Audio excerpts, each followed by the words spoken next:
Hey everybody, Nick Espinosa, your chief security fanatic here. And in Russia news, Russian hackers have hit a U.S. water plant. And actually, they've done it more than once. And can we finally admit we're just basically in a state of war when it comes to hacking? Our infrastructure is being hacked left and right, whether it's Colonial Pipeline, water and wastewater. I've talked about that for years now.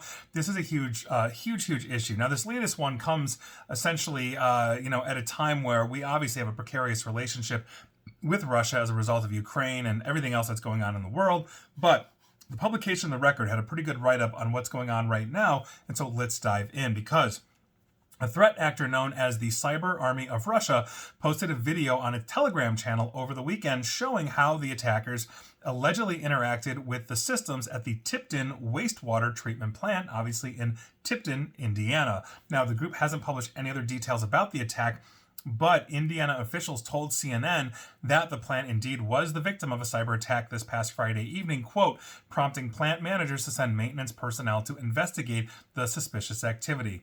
Now, the general manager of Tipton Municipal Utilities, or TMU, said to CNN that the facility was targeted but wasn't actually compromised. Quote, TMU experienced minimal disruption and remained operational at all times.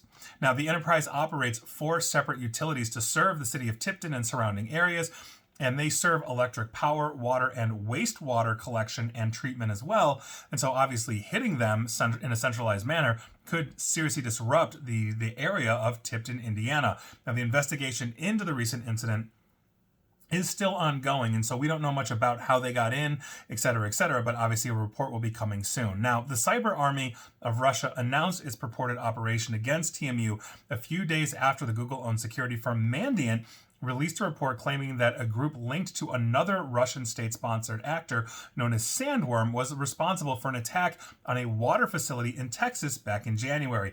That attack actually caused a tank at the water facility in Muleshoe, Texas, to overflow, halting operations, and that obviously is not good. And we've talked about others. There was one in Pennsylvania that was traced back to the Chinese. I've also talked about the Inspector General report that showed that we have over 50,000 water and wastewater districts across the entire United States. Overwhelmingly, 60-70% of them are not properly secured, and this is critical infrastructure.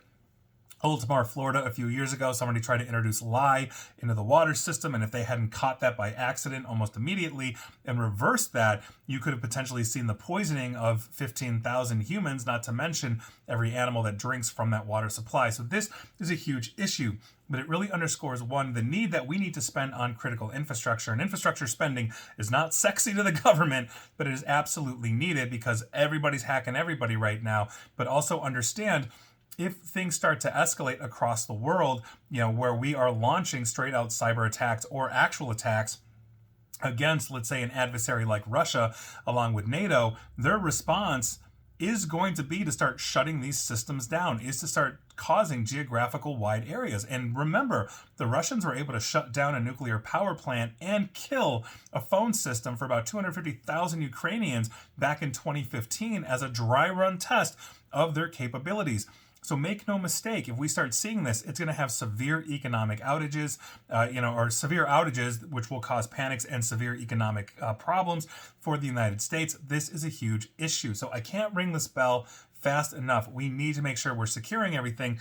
And with that, I'll leave it at that, but you can't say you haven't been informed. So go write your member of Congress. We'll see what happens.